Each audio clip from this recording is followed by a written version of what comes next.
Welcome to the New World Order Showcase Podcast. Your host, Jill Hart, the Coach's Alchemist. Couldn't be more excited to have you join us today. On this podcast, we celebrate the champions of change, the up-and-coming life, health and transformational coaches who are fearlessly stepping forward to make a difference in the world. Get ready for inspiring stories, practical tips, and powerful moments that will motivate you to make a positive change in your life and those around you. We're happy to have you join us on this incredible journey as we dive into the world of life, health, and transformational coaches who are lighting up the path towards a better tomorrow. Hi, and welcome to the New World Order Showcase Podcast. Today, we are speaking with James Guzzetta. James helps people navigate their path to consciousness. That sounds exciting, doesn't it? So welcome, James. I'm really excited to learn how you got started on this journey, what it is, and how you help people. And I've got some questions for you about some of the things that you've been posting over on Facebook. So welcome to the show. Tell us about you. Well, great, Jill. Thank you very much. And this is a real pleasure and honor to be here on this podcast with you. Let's see, where to start. I mean, basically, I've been involved with music all my life since the age of 4, studied classical music. I moved up to the Bay Area from San Diego. And from there, I got involved with, I had some experiences when I was young, 13, 11, even when I was 4, but these kind of instilled a curiosity in me that when I came up to the Bay Area to do graduate work and kind of explore, that I really got into various things from self-hypnosis to various spiritual practices. I always had an interest in religion and spiritual trying to understand why do we have so many religions? I mean, does that make sense? And those religions go to war with each other over their ideologies. Something's not quite right with that picture. So as I kind of got into my practices, I also got into corporate America, and I spent 25 years there, followed by 2 medical device startups, which I led during the next several years. And towards the end of that, my business partner of 20 years and friend had just unexpectedly passed away. And with that, I was challenged with not only dealing with the loss of him, but also what do I do with the startup company I had? And the shortcut to that story is that I ended up having to close it down. And then I was left with the question, well, what do I do with the rest of my life? And right at that point, it was almost like this surge of information coming back from 4 years old all the way through my life. Talk about you love to work with people, you want to help others, and how is it that I can use my experience and my insights and tapping into who I am, be able to share that in a way with others that can really make a difference in their lives. I see myself, we call ourselves healers, but I really see myself as a guide. I don't heal. I facilitate people healing themselves and waking others up to that fact that they are the healer in their life, that I can, with my experience, help you get to the point where you can actually achieve that. And so this is where my work has really centered. It's been about developing workshops as tools and as methods that can help people move from where they are right now, at least a step or 2, or maybe even to the point where they become fully able to heal themselves and also help others. So I love that kind of work. I mean, it's just, there's nothing else I can think of that I'd ever want to do. So this is where I am now. So as a result, I mean, I listen to so many people. I love new information. I love new insights. I love the kind of opening that a new realization in our science in our ancient wisdom, opening to our ancient wisdom, opening to the lineages that we all are, but we've kind of forgotten. We kind of operate like we're this module in a society, and we do all the things that we feel are leading to our success in that society. But what I believe we always feel with that is that there's something lacking when we just take that approach. And so connecting with the lineage that you are, think of it, there's probably over 1 billion people that have contributed to who you are right now in this moment. And that is not something we keep as part of ourselves. So it's kind of like reminding us in the work that I've shaped here, and bringing to that picture ways that you can now practically and pragmatically move from that point of lesser awareness to greater awareness. And then from there, moving into realizing or remembering who we are and the fact that we can heal ourselves. Yeah, that's pretty profound. And I relate to what you're saying in terms of reaching a point in your life where you just want to help people because you've figured out this is the place that you're supposed to be, and you're just moving into it. And the things that you have to share really can help reshape how people experience the life that they're living right now through connecting with their actual consciousness. We're conscious in that we create our reality, and we have ways of walking through life that we view it, that we also have this other part of ourselves, which I feel that we're born, it's not awake when we're born. We have to actually learn how to activate it, which takes me to that post that you put on Facebook the other day about whales and dolphins, and that dolphins have to teach their young how to breathe. And I think whales do too. They're just not innately born with the idea that they have to surface in order to stay alive, even though they live in a medium that requires them to have this practice, and that they can put half their brain asleep.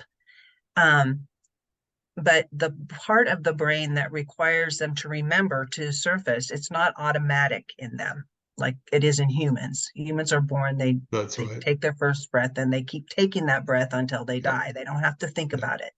But aquatic mammals do have to think about it.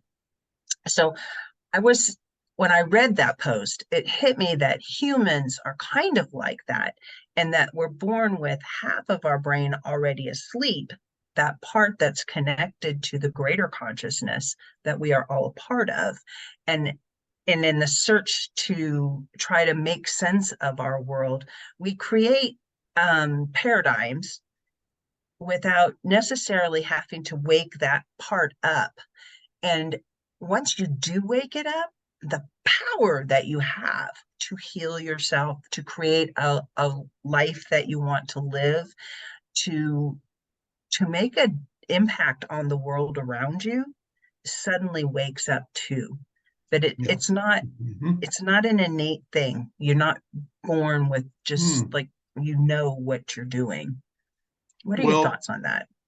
Yeah, a couple little things. One, it's true that as human infants, typically we get spanked when we're born, and that kind of shucks our system into taking a breath, our first breath, and then our biology, the evolution of our biology has actually created the ability to autonomically continue to breathe after that, just as our heart continues to beat and other elements within our body, they kick in autonomically and they continue that way. That's not the case with whales and dolphins, although they're also mammals, right? So they need to breathe, but they live in water. And like you say, the parent really needs to nudge and encourage, actually help physically the infant whale or dolphin towards the surface to be able to take its first breath. Otherwise, they will drown. So they don't have anything innate within them or autonomically evolved as part of their biology to do that. So what they've done amazingly is to develop kind of split their brain in such a way that half of it can sleep, go dormant, the other stays conscious. And it keeps a sense of timing so that it can go to the surface, get a breath or two or whatever, and then come back down, and they can hold their breath for amazingly long periods of time. Well, the thing about that is that it takes a conscious effort on the parent and the infant's side in the whales and dolphins to be able to learn that new habit of surfacing and breathing. I think, and this is where the story went, that the correlation to humans is that we may have innately within us the ability to be aware of our quest for I'll call it a spiritual connection or something that is larger than us, where we open up, almost like taking that breath. But in some cases, in most cases, I'd actually say that we need a conscious effort to do that, to learn how to do that, to learn that it's even possible to do that. And so when you look at human beings, that is the correlation I see with whales and dolphins, that we can achieve that awareness and experience of a spiritual connection.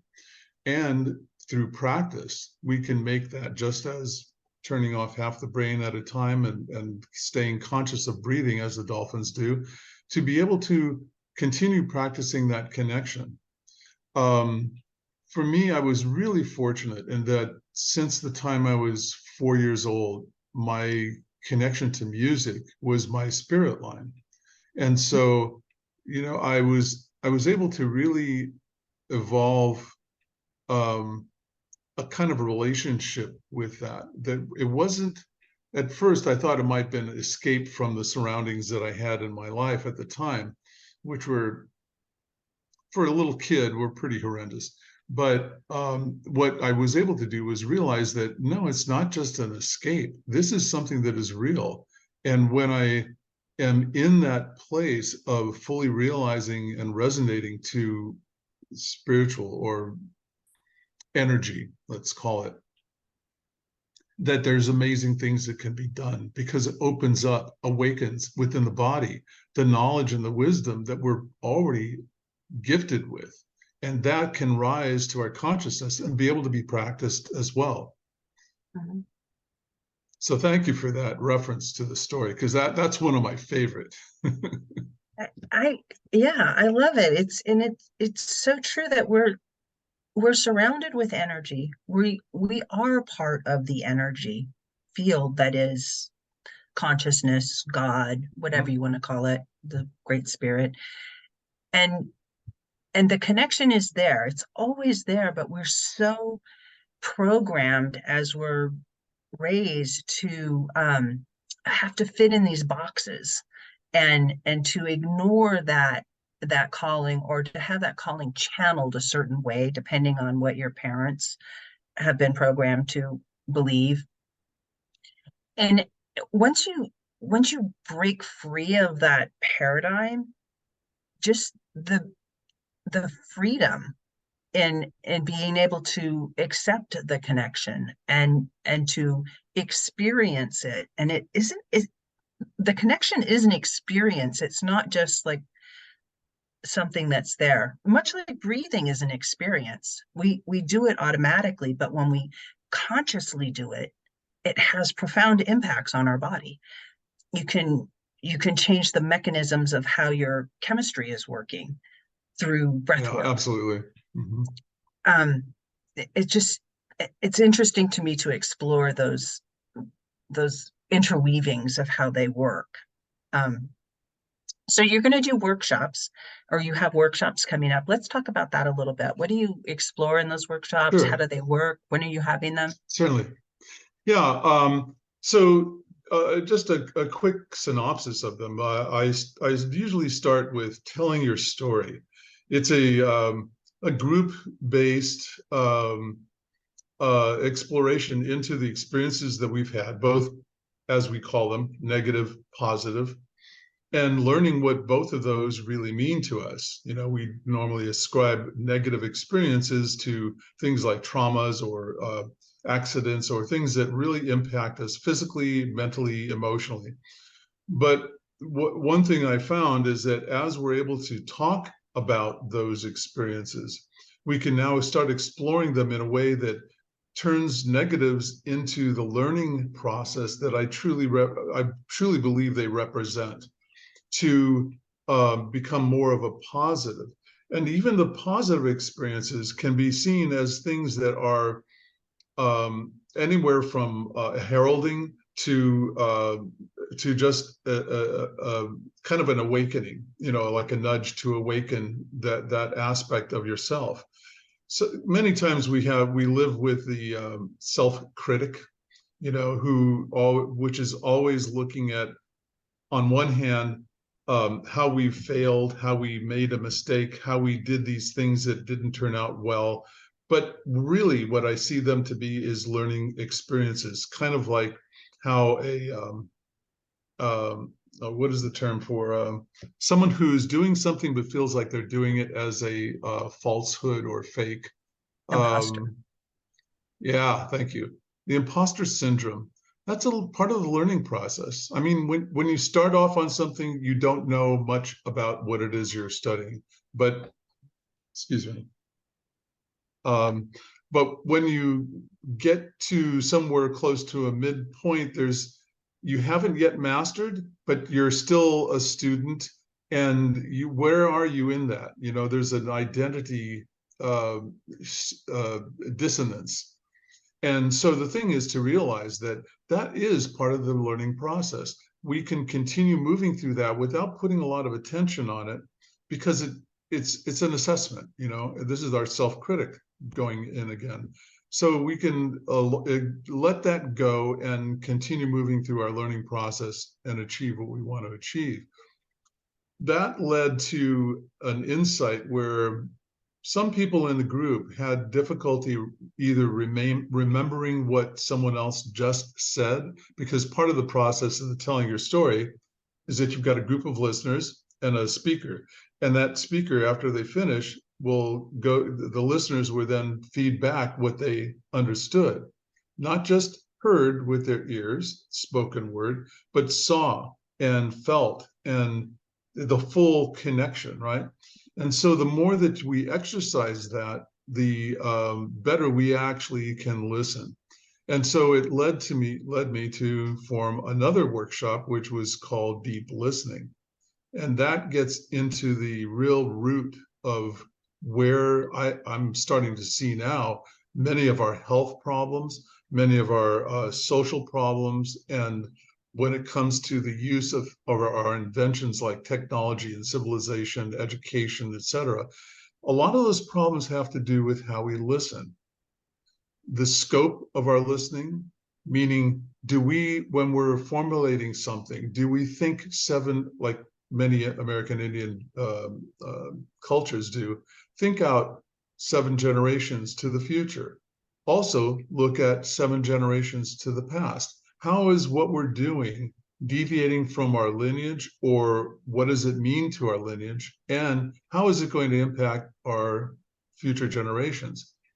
Core values is another part of that. And that is what are the values that we actually hold within us, like our awareness of spiritual being, that can lend itself towards manifestation of new inventions, new innovations, etc., that are helpful to others, rather than things that have a very small, narrow kind of a benefit, but you look at the impact of the side effects and it's like, whoa, it's very devastating, or it can be. So This deep listening is the next thing, which I'm actually offering a free webinar for people who are interested in learning more about it this Saturday at 9 a.m. And well, unfortunately, like this podcast is not going to be coming out until November, so it's okay. But I'm going to be continue offering these. So I'll share my website later. So the thing is that led to so it was kind of an organic outgrowth from one workshop to the next and next. And it ends up where I have evolved the telling your story into 3 categories. It starts with looking at our past, looking at where we want to go, and looking at manifesting that desire or set of core values that we want to manifest in our lives. That could be a career, it could be like a relationship, it could be many things. It's all in how you want to apply it. So the thing is, how do we get from where we are now to that point so that we can actually start manifesting? And that leads into rites of passage, which is another workshop that I do. Ideally, if someone was interested in this journey, and the name of my company is called Journey Into, it's looking at each one of these as a journey in itself, but they're all interconnected. So they almost fall into it's somewhat a sequence of workshops or courses. So let's see, I think those are the majors. There's a couple other workshops I'm evolving right now. One is called Awakening the Sage Within. I've done a lot of shamanic practice, working with various either shamans or others who are practicing shamanism. And what I love about shamanism is that it's rooted in the planet we're living on. It's rooted in the universe we're living on, in a physical and emotional and mental way. And what that calls forth, at least in me, and I see this in others as well, is a kind of full resonance of being here now. It's like we can be as present as possible, and to continue evolving our sense of presence, so that we can actually start working together from that basis of presence with core values, and the other things that I've been mentioning here. So, the idea is that, these things I think can be very helpful for a lot of people. And that's what I offer. They sound to me as though you're doing the exact thing that I had this podcast all about. And that's moving the world to being a kinder, gentler, more sustainable place. As people connect with source or the energy, or they're able, as you were talking, this came to me that being present isn't just being in the moment. It's accepting what's in the past and what's in the future as they meet in the moment. The moment always is shifting. You're never in the moment. You're always moving. It's a flow. Life is a flow. Energy is always moving. It's always vibrating. Nothing is static in the world as we perceive it. And nothing is solid. Yes. Yeah, exactly. And if I could share another story, on one of the shamanic journeys that I took, this is looking for your power animal. And this, one of the standard journeys is you're walking through a meadow, you see this incredible, huge tree in the distance. You're walking in your light body towards it, okay? So this is the little bit of a slight disconnect here, because when you're talking about grounding, your feet are typically on the ground, right? But in your light body, you're able to move without your feet touching, yet you're still grounded. Well, it presupposes that you already have the experience of grounding and you're still maintaining that, right? And this is like the now includes all. It includes the past, includes the present, and the future. And so Akashic records is where we, and this is equated with the eighth chakra. The Akashic records are the record of everything that has happened from the beginning of time, which never really started. I think everything has just been on this continuum and continues on this continuum, and energy is flowing through and creating and destroying everything as part of its process, right? This is why we have change. And so my experience was going through the tree into the earth, and then following this stream down to a cavern deep in the earth. And this is where you meet your animal, your power animal, right? And I'm looking around in this cavern. It's beautiful, but I don't see anything. And then I start hearing this, and I turn over, and this gigantic hummingbird, right, just hovering in air next to me. Well, I come out of that journey.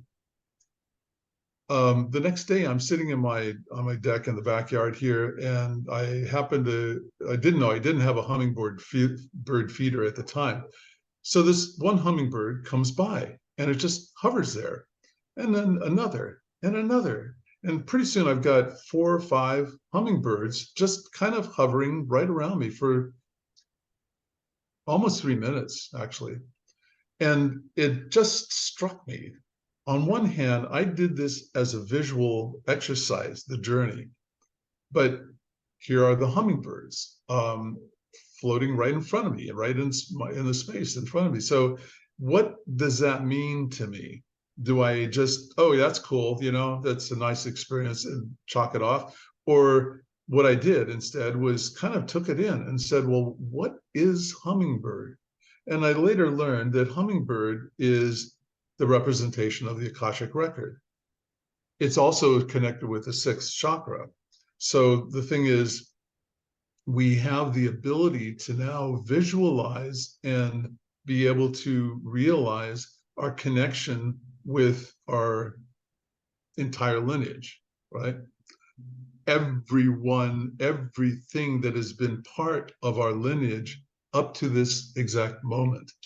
And then here we are, you and I and others who are listening to this. Well, of course, they're going to be listening to it on a little delay, but that is not so much important. It's like the fact that we're here right now, whatever that relative time is to me the miracle of it. And now what are we doing? That's where the question comes up. What are we doing here? What is our purpose? What is the meaning that we create in our life? Is the meaning created by something out there, or is it us? And I think that every time I do a workshop or I have an interaction with someone in the workshop or a friend, it continues to evoke this sense that, we're here to do, if we can listen to ourselves, and this is where deep listening comes in. It's not just listening to others, it's listening to ourselves while someone else is speaking, or even when we're just by ourselves. The ability to go inside and listen to, but not get carried away with each one of the thoughts and feelings, but to see what they're saying to you. And when you understand that, you realize what your purpose is. I mean, it comes out of that. For me, it had. And so this is my conjecture, and it seems to be true so far, at least, in my work with others. I couldn't agree with you more. It opens the door. I just have so many thoughts about this. I've been on Akashic journeys, and I went on a journey to the Akashic records place. I had somebody guide me there instead of going for me. And this place that I visit is underground, but it's not underground. It's like you can see the sky, but there's also a river, and the Akashic records is past this place that I go, but it's along this path that's by the river, and you cross over the river to get to it. Which, when you were talking about the river and the tree and the going underground, it was just like, just this common thread in there. It just kind of validated something for me. So thank you. Oh, absolutely. Thank you. The thing is that we have, when we're in a place that is our true self, that we reflect each other in a much clearer manner. And my question that comes out of that, and this is the thing, it's like everything I do ends up with something, but then the something leads to another question, right? And so you're always asking yourself, because it's always a learning process. Things are always changing, learning. So now that we understand each other on a clear plane, what is it that we do together as a potential, as a way of interacting in a more meaningful manner with each other, such that we can, create I think there's certain visions that we have when we're in those places, and those visions are meant to be realized, I believe. When you're in that place, when you're centered in that place, there's a fantasy that it comes sometimes when you're outside of that or not directly connected to it. But I believe that those visions are meant to be manifested. And then, so the thing is, how is it we can do that in a mutually beneficial, cooperative way? And if you don't mind, I'd like to touch on one thing that I think is really important to moving from typically where, and like a lot of psychologists and scientists say, over 50% of the population lives their life with about 5% consciousness. Okay. And so when you're awakened to the fact that your consciousness is something that you can actually practice and put into place on anything in your life, what is it that you do? Well, we're kind of weaned by our schooling and by jobs into a competitive environment. The competition is based on a couple core values, which is, I need to make sure that I'm going to be the one who gets the carrot, who gets the brass ring, who gets the acknowledgement for what I know to do or what I can do, right? And it produces some really amazing stuff. I mean, our technologies are a way of interacting with other cultures. I mean, all of this has been part of the evolved from competitive environment. Well, what about moving from competition to cooperation? What is it that is cooperation? Yeah, exactly. Because what you're doing is not sacrificing competition. You're not letting it go. You're just raising it to a higher level of wisdom, which says, hey, if I'm competing individually against another person or others, my energy is going out into the competing component of it, not the creating component of it. What is it that I can do if I shifted to cooperation that involves competition, but the positive elements of competition? And there's like, it started falling into these steps. And so becomes a method by which you can move from a pure competition into how did you call it? Cooperation. Cooperation. Yeah. It's based on abundance, and everybody wins. It's pushing everybody up, and you're moving up with them. It doesn't matter who's in the lead, because the lead will change depending on, what needs to happen next. But the end goal is that everybody succeeds, or everybody realizes what they're hoping to realize out of the event. Because in competition, one person wins, but it doesn't have to be that way, because winning is personally defined always. There might be a prize, but not everybody views the prize the same way. It's allowing everybody to reach the realization of the thing that they're striving for, with each of us helping each other. Does that make sense? Oh, it does, yeah. And so, I mean, for example, like how is it that we can change our education to incorporate the idea of cooperation, and not necessarily ignore competition, because the competition helps you with, if you apply it correctly, can help you with honing your own skills, because you need to have that in order to compete. Well, there's nothing wrong with that. In fact, that's beneficial if it can be used in a more cooperative manner.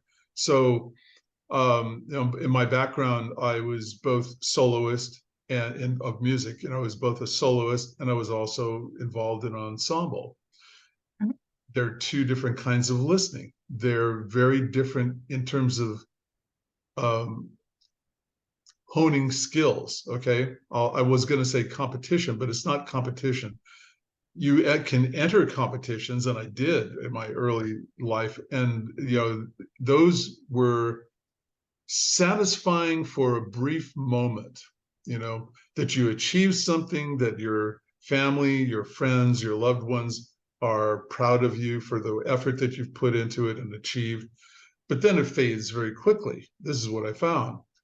And I even was granted and honored with being a guest solo with the San Diego Symphony. Mhm. So even that faded away fairly quickly as the positive experience feedback from it. And that's always kind of sat with me like, well, okay, then why are we continuing to educate ourselves in competitive manners? We have answers to questions that are being asked, but there's answers. And so there's a right answer and there's a wrong answer. And that becomes one of the little tools for looking at how we edge on competition. The more right answers we know in our lexicon, the better off we can compete. The more capabilities we have in the area that we're involved, the better we can compete. But it doesn't satisfy another thirst inside. And that's kind of like the need to breathe, just like the whales and dolphins. And for us, the spiritual connection. So how is it that we can now use competition cooperation as a method for looking at how we can open up that portal within us to a spiritual, much longer and broader experience of who we are, and And that how way that with being with each other. and how that impacts each other. So you were talking about being a soloist, but also part of an ensemble. When you're a soloist, you hone your personal skill, Mm-hmm. which is very much integral in an ensemble, which has a much richer, broader impact. But each one of those is an individual who's come together, and they each That's right. are experts in their area. But individually, they can compete with each other, but together, that power that comes from the combination of their expertise, it's just like Yeah. it's No, what motive exactly. pushes like Yeah. the envelope of possibilities. And it Yeah. happens in technology, it happens in consciousness. As more and more people realize their potential and practice that, the more impact they have on their communities around them, their families, Mm-hmm. their countries, and then the whole world. And that's my mission. That's great. No, that's To wonderful. like make Because people aware that the change is happening and they can be part of exactly. it. Yes. And where the competition really makes sense is when you can apply it to yourself. Continue to improve. Look at every area in your life where you want to make a change and where you want to make a difference in your community. Those are the areas where you apply the competitiveness. When you're looking at social ensemble community, this is where you really need to apply. It's a different set of skills. The listening is different. I'm listening internally, not and as a soloist, to the things that are going on inside me. And if my brain neurological connection to my fingers is not such that I can do a certain kind, like, let's call it in Baroque music, they're called mordants. They're little ornamentations. If you cannot do that in the style properly of that music, you're really taking away from the reinterpretation of that music. So the thing is, really apply yourself to learning how to do those things. And there's guides out there to help you with that too. A trill, second, third finger, third, fourth finger, fourth, fifth finger. Those things, the fourth and fifth are the hardest one to master because we have more facility just as a human being with our first three digits.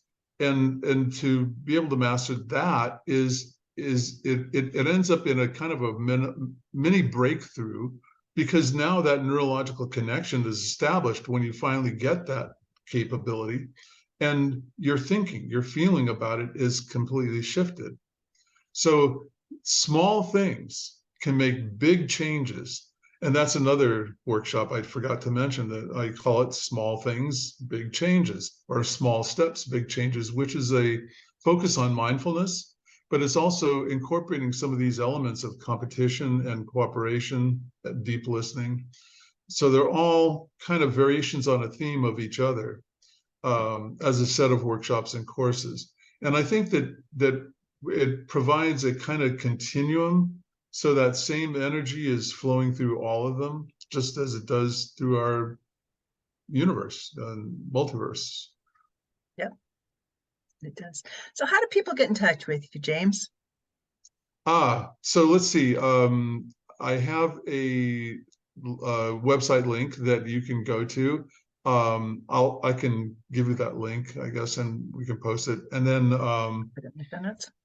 that's probably the best way to do it. You can also reach me in my email, and that is simply james@journeyinto, spelled IN and the number 2.com. So I can send you both of those for posting. And those are the best ways to reach me. And what's the one thing you want to leave the audience with today? There's been so much. Good luck picking the one thing. Yeah, the one thing. That reminds me of the Jack Palance movie, it's just one thing, What is that one thing? Well, okay. And what he meant, at least, was it's focus of your entire life force on one thing. Well, what is that one thing that you want to focus on? To me, it's like we are divine beings, but we forget that we are, and we start behaving and thinking and feeling like something that is not divine. And it's that movement from that place to awakening to your potential, and then finding, whether it's me or other people who can help guide you, to be able to follow your path from there.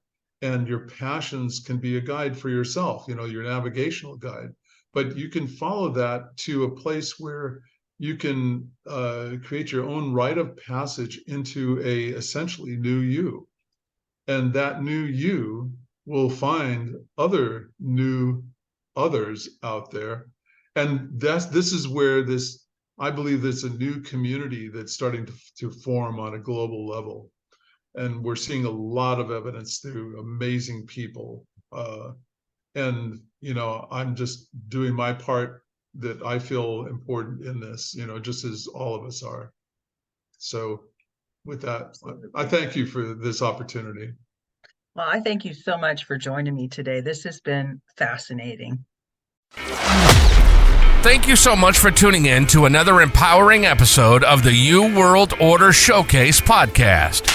We hope you've enjoyed hearing from our incredible life, health, and transformational coaches who are making a profound impact on the world. Remember, change begins with you, and you have the power to transform your life and the lives of others. If you want to take that next step and unlock your true potential, visit thecoachesalchemist.com, where you can find the 3 ways we can help you for free to spin your talent into gold with clarity, a system, and a plan.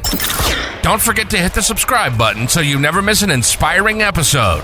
And if you enjoyed today's show, we'd greatly appreciate it if you could leave us a review on your favorite podcast platform. Your feedback means the world to us and helps us reach more people with our positive message. Stay connected with us on social media for updates, behind-the-scenes content, and upcoming guest announcements. You can find us on Facebook at the U World Order or simply visit thecoachesalchemist.com.